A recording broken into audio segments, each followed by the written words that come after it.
Dostlar hepinize günaydın. Vietnam'da çok güzel yemekler yiyorum. Özellikle sabah kahvaltısında. Normalde ben sabah kahvaltısı çok yapmazdım. Belli bir şeker oranıyla kalkarız. O yüzden sabah aç karınla kan veririz şeker ölçtürmeden önce. O yüzden de eğer sağlıklı bir vücuda sahipsek aslında kahvaltıyı atlayabiliriz. Bu yaklaşık yanlış hatırlamıyorsam 2015'ten beri biliniyor. Yoshinori Oshimu bir Japon bilim adamı, bir biyologtu yanlış hatırlamıyorsam. Nobel'i aldı, otofajiyi buldu. Sabah kahvaltı atlanabiliyor. Sağlıklı bir vücutsa ve elbette ki doktorunuza danışarak. Yani bu konuda ben ahkam kesmeyeyim. Herkesin bedeni aynı değil. Ama ben bunu yapıyordum kendi hayatımda. Fakat burada ilginç bir biçimde yani gerçekten de kahvaltı yapma ihtiyacı duyuyorum. Çok enteresan. Hani normalde ben bir kahve, sigara böyle kötü alışkanlıklara sahiptim. İlk yaptığım şey yıllarca buydu. Fakat burada iklimden midir, yemekten midir, benim psikolojimden midir, huzurdan mıdır, mutluluktan mıdır bilmiyorum. Direkt böyle canım bir şey istiyor sabah kalktığım anda. Üstelik ilginç bir biçimde kilo verdim. Yani normalde ben hani hala göbeğim var tabii. Hani şu göbek gitmez bende kolay kolay spor yapmadan. Fakat enteresan bir biçimde yaklaşık buraya geldiğimden beri 2,5 kilo verdim. Burada çok ilginç şeyler yiyorum. Yediklerimden bir tanesini göstereceğim şimdi size. Çeşit çeşit sabah kahvaltılarım var ama bakın buradaki tatlı patates. Sadece kaynatıyorsunuz. Yani sadece kaynatıyorsunuz. Çok da çabuk kaynıyor zaten. Buzdolabına koyuyorsunuz sonra. Bunun tadı nasıl biliyor musunuz? Böyle kestaneyle patates ama daha çok kestane gibi. Çok güzel bir tadı var. Yani ya hani böyle bazı sağlıklı şeyler yersiniz. Hissedersiniz size iyi geldiğini. Vücudunuzda garip bir ferahlama olur. Bu öyle bir şey. Gerçekten öyle bir şey. Ben bunu inanılmaz çok seviyorum. Bu böyle bir kaju yağı var. Orijinal kaju yağı. %100 kaju yağı. Ona böyle batırıyorum bunu. Bu kaju yağı bunu birazcık yağlandırıp hafif böyle çikolatamsı bir tat veriyor.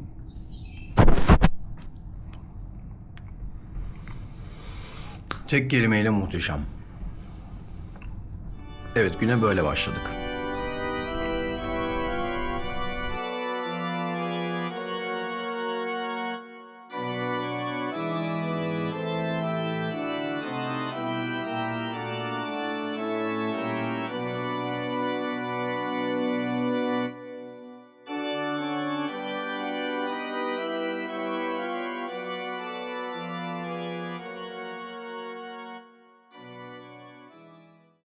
Senin gözlerini severim ben.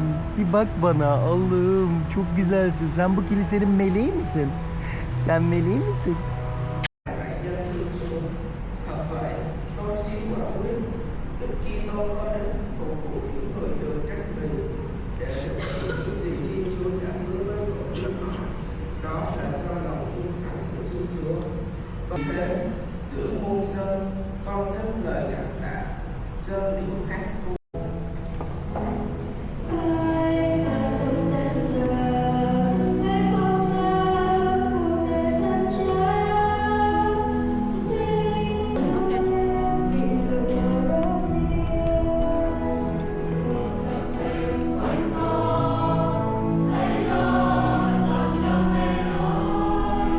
Toàn năng là Cha và Con và Thánh Thần, ban phúc lành cho anh chị em. Kilise aracılığıyla yeti farkı olan, görme yeti farkı olan insanlara, öğrencilere destek olmak içinmiş. Bunlardan satın aldığınızda direkt görme yeti farkı olan insanlara gidiyor paranız. Öyle söylendi.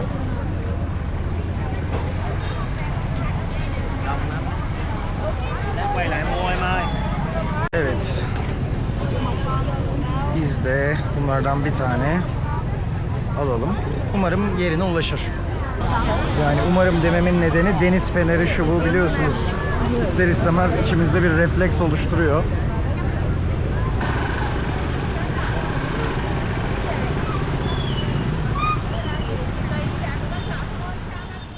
şu anda. Böyle biraz geleneksel bir kafedeyiz. Yumurtalı kahvemizi içiyoruz. Ben Tao'ya söz vermiştim, onunla içecektim. Ve şimdi bugün pazar. Kiliseden çıktık. Sonrasında bir yere oturduk. Şöyle size göstereyim. Şimdi kahvemizi yapacaklar ve yumurtalı kahvemizi içeceğiz. Bu benim ilk deneyimim. Açıkçası Tao'nun da ilk deneyimiymiş. Çünkü o çok fazla dışarı çıkmıyor çalışmaktan. Hatta böyle ben ona rehberlik yapıyorum diyebilirim. Buraya ben getirdim onu. Şimdi hep beraber kahveyi deneyelim. Can you tell me how you do the Yes, the video? wonderful. Yes, it can be wonderful. I need to. Of course. Yapılırken şöyle çekebiliriz.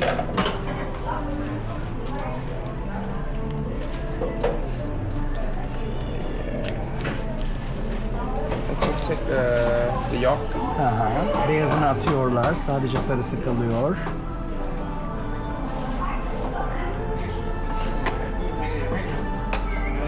About 1.5 yolk or one. Bir ya da iki tane yumurta ekliyorlar.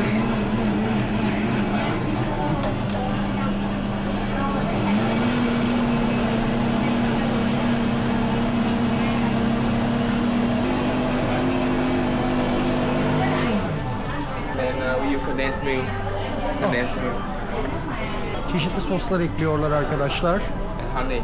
Honey, bal ekliyorlarmış. Then we just mix it up. Sonrasında karıştırıyoruz diyor.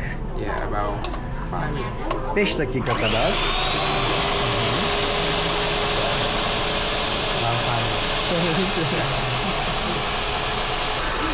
Oldukça kalabalık bir yer ve sadece 3 kişi çalışıyorlar. Ama atom karınca gibiler. Gerçekten çok çalışkan insanlar.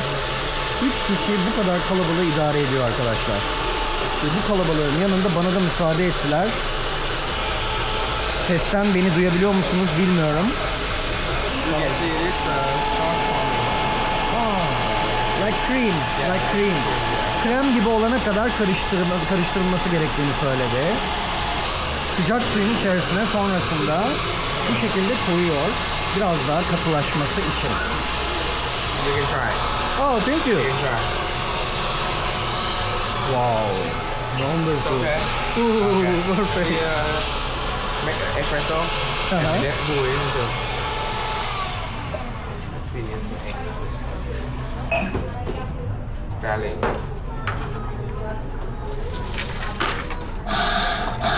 Şimdi kahve ekliyor. Sır. Burası çok sıkışık arkadaşlar ve çok yoğun. Bu Vietnam kahvesi muhteşem bir şey tek kelimeyle.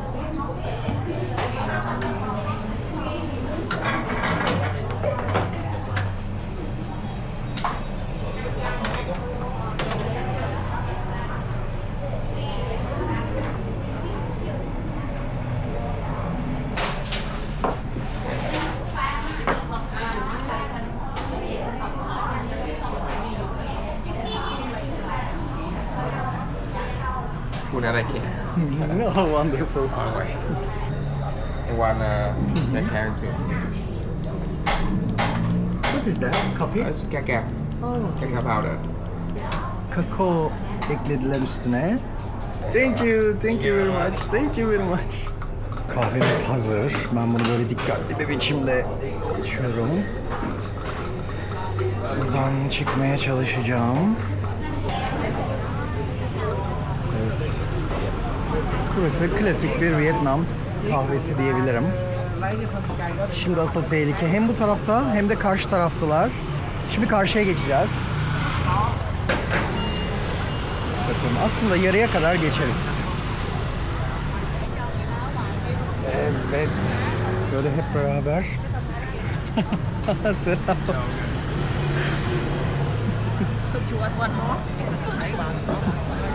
Genç dostlarımız var burada aynı zamanda. Selam. Kahvemizi aldık. Çok güzel bir Vietnam günündeyiz. Yani Vietnam'ı gerçekten çok seviyorum. İnanılmaz seviyorum. Çok tatlılar.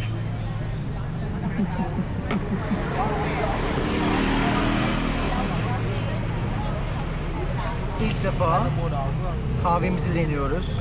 Bazen karıştırabiliyorsunuz ama Vietnamlı genç arkadaşımız dedi ki şöyle dipten almamız gerekiyor. Muhteşem. Muhteşem. Şimdi yemek yemeye geldik Tao'nun ailesiyle. Tao'nun ailesi bizi davet etti. Bunlar çeşit balıklar. Bu mürene benziyor ama ne olduğunu tam olarak anlamadım.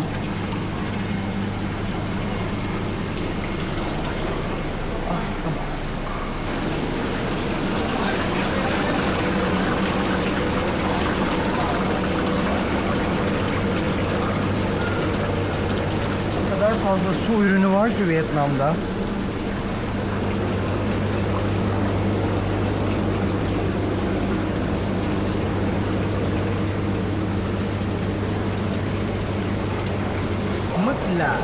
Mứt là No, no. Ghẹ. ghẻ. Yeah. Kind of. Wow. Evet, yemek yiyeceğimiz yer burası arkadaşlar. Böyle nehrin kenarı.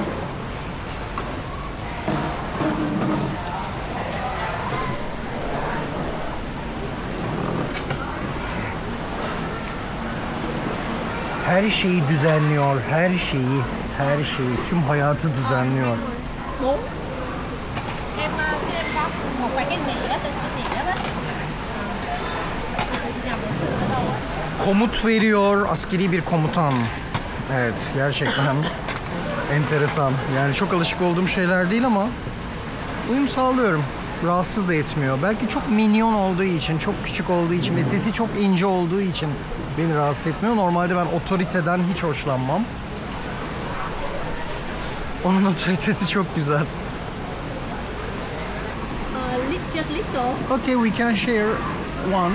One. Aha. One. Yes. Yes. Arkadaşlar fıstığı görüyor musunuz? Bakın bu çiğ. Yani bildiğiniz yer fıstığı. Vietnam'da çok fazla var. Çok güzel.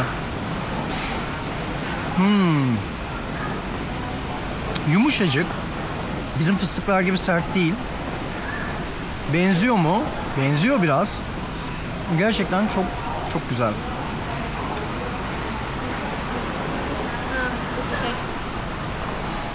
Chị chờ người nhà. Nhà chị muốn gì chứ? You like a tiger or Heineken? Vietnamese please. Vietnamese beer. Vietnamese hả? Vietnamese là ở Sài Gòn hả? Đâu biết Sài Gòn đâu? Biết Sài Gòn là Long hả? Long, biết để con hai người này uống. Bu Vietnam birası arkadaşlar. Ben gittiğim yerlerde genelde Vietnam birası içiyorum eğer içeceksem. Enteresan bir biçimde buzlu içiyorlar. Yani bakın şöyle.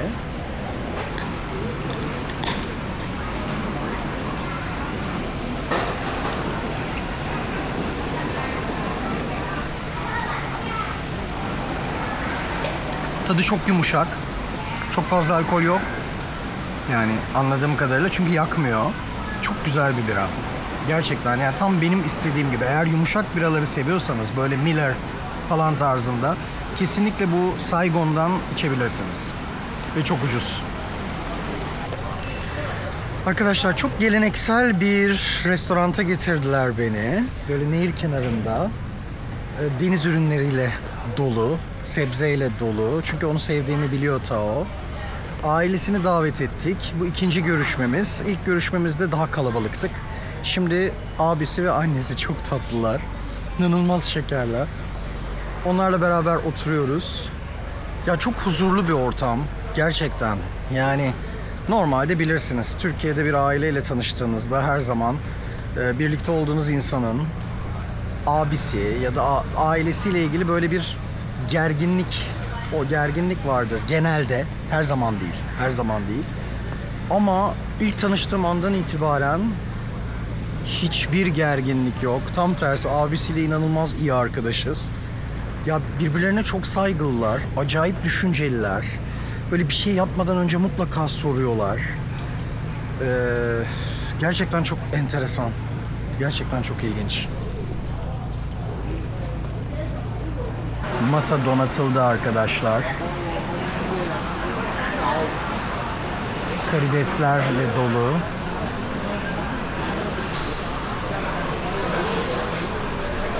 Bây giờ mình sẽ ăn còn ăn bây giờ đúng không? Bây giờ thì ăn bây giờ Quay chưa? Quay xong chưa mà? Evet, komutanımız bize dağıtıyor. thì cứ từ từ quay đi. Từ từ quay.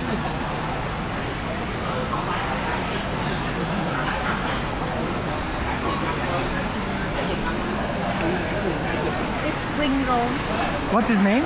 Spring rolls. Spring Rolls. roll. Chả giò. Can I like that? You should put it. Ah, this one. Chili. Okay. Chili.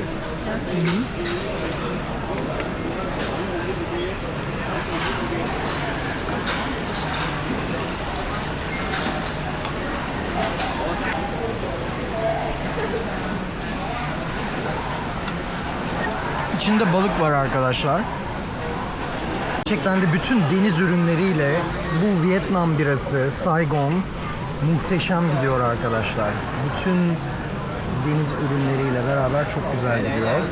Bir şey daha geldi galiba. Ne geldi bilmiyorum. Şimdi birazdan şunun nasıl yendiğini öğreneceğim. Gerçekten de burada çocuk gibiyim. Hiçbir şey bilmiyorum. Ama sağ olsunlar, onlar da farkındalar. Çok inceler. Çok ince davranıyorlar.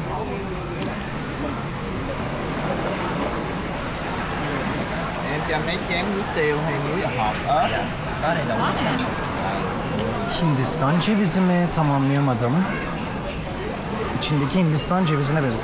This is coconut? Squid. No. Oh, squid. Yeah, squid. Oh, Fresh squid. Swiss, steam sweet. oh steam squid. Okay. Okay. There are many sauce for there. Many sauces. Uh-huh. The fish sauce. Soybean sauce. Chili sauce. Chili sauce.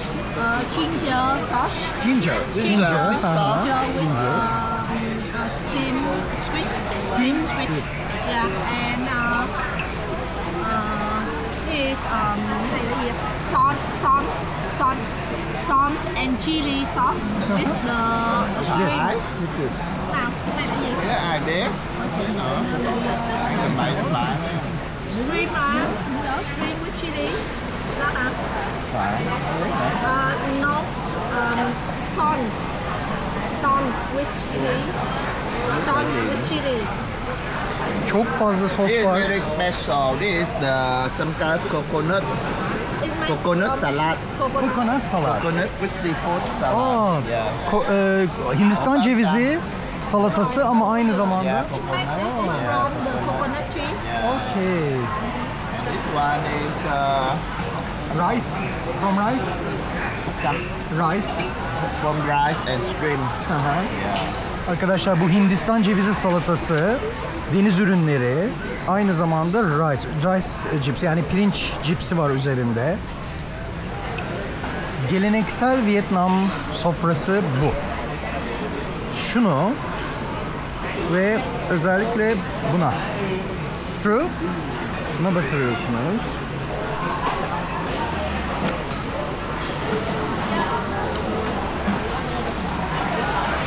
Wonderful. Wonderful, wonderful. Food of the Mekong River Ah. in the southern of Vietnam. Southern of Vietnam. Yeah, Mekong River. Güney Vietnam'ın Mekong Gölü'nden çıkartılan deniz ürünleriyle yapılıyormuş ve bu oldukça geleneksel bir yemek şekliymiş.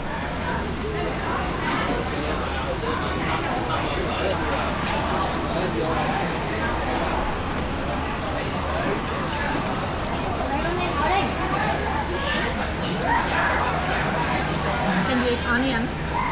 Onion. Onion you can. Ailesini inanılmaz sevdim. Burada yaşamak çok huzurlu ve çok kolay. Gerçekten çok kolay. Yani hiçbir gerginlik yok. Böyle yan masada oturan diğer insanların size bakışları, hep gülümseyerek, erkeklerin bile, yani böyle bir erkeklik kavramı yok. Hani böyle biz erkeğiz, buradayız, bu masa bizim tarzında bakan hiç kimse yok. Birbirlerine gülümsüyor insanlar. Gerçekten çok şaşırtıcı. turist olduğunuzda, dışarıdan olduğunuzda daha da konukseverler ve daha da inceler size karşı. Böyle hafif gülümseyerek sizi inceliyorlar. O incelenmeyi hissediyorsunuz ama kesinlikle bir ötekileştirme yok. Gerçekten yani hayatımın en huzurlu anlarındayım diyebilirim. Çok enteresan. Thank you, thank you.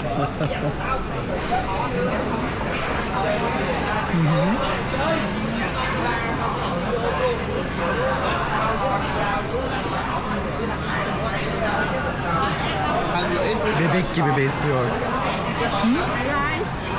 Rice with this. Okay. Okay, thank you. Thank you.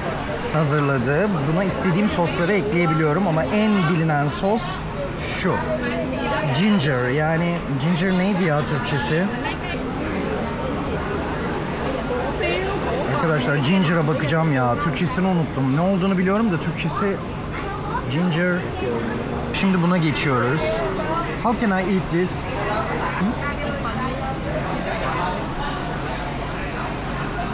Evet, bu birazcık zor gibi. Çünkü bir temizleme olayı var anladığım kadarıyla.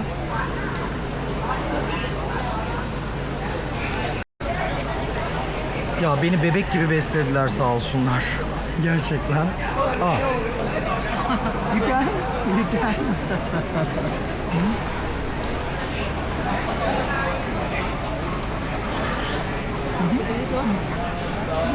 It's perfect.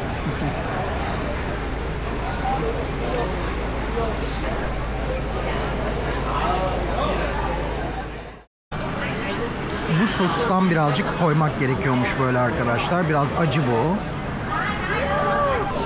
Ve buna da bu this. Buna da birazcık bundan koyabiliyormuşuz. Çok olmasın dedi ama ben biraz fazla koydum galiba. Sanırım acı çünkü. Bakalım, kırmızı biberlerden de 2 tane aldık.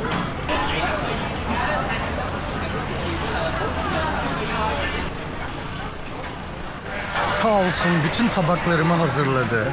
Sadece benim de değil, annesinin tabaklarını. Bütün tabakları hazırladı. Böyle yemekleri tek tek anlattı. Hangi yemekle hangi sos. Çeşit çeşit sos var arkadaşlar. Bazıları birbirine benziyor hatta. Karıştırdım. Bazen salata sosunu başka bir şeyle yedim. Ama hepsi çok lezzetliydi. Yine aynı tepki. Burada çok yediğimi söylüyorlar. Ama küçücük tabakları, yani bir tabakla nasıl doyarsın o küçücük kaselerle? Onlar doyuyor. İlginç bir biçimde, yani bir kase yiyorlar. Ufacık, yani kase ufacık. Zaten onların o çubuklarıyla, yani Asya'daki yemekler o çubuklara da uygun. Fakat o çubuklarla böyle bir kaşık alamıyorsunuz yani. Hani çok küçük alıyorsunuz. Ve o yüzden de onlar bir çubuk alıyorlar ve çiğniyorlar. Ben arka arkaya 3-5 çubuk alıp ancak ağzımı birazcık doldurabiliyorum. O da birazcık yani. İstiyorsam kaşık ve çatal söyleyeceklerini söylediler ama hayır dedim.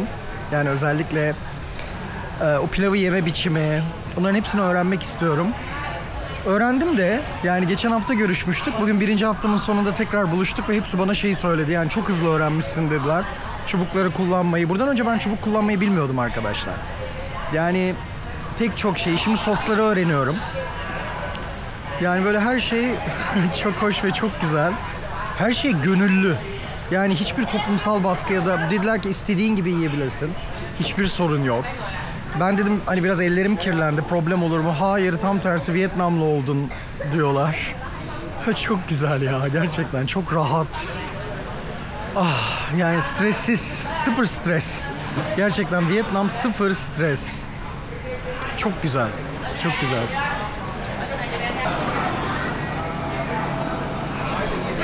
Arkadaşlar hesap $40'dan daha az tutmuş. Yaklaşık 34-35 dolar. 4 kişi dünyayı yedik.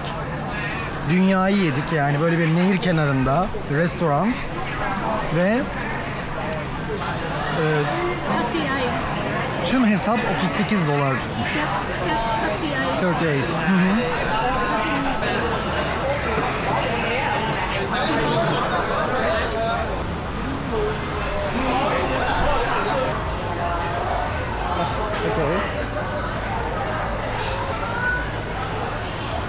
kêu đủ ra đứng cạnh heo giống heo.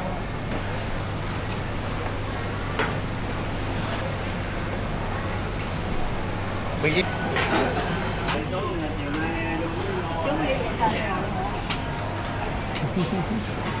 Wow, wonderful.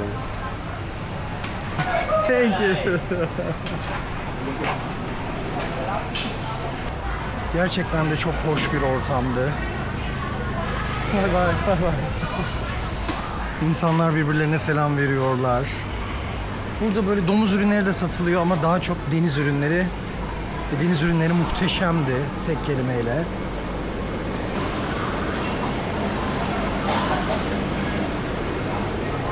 Şimdi taksimiz gelecek birazdan.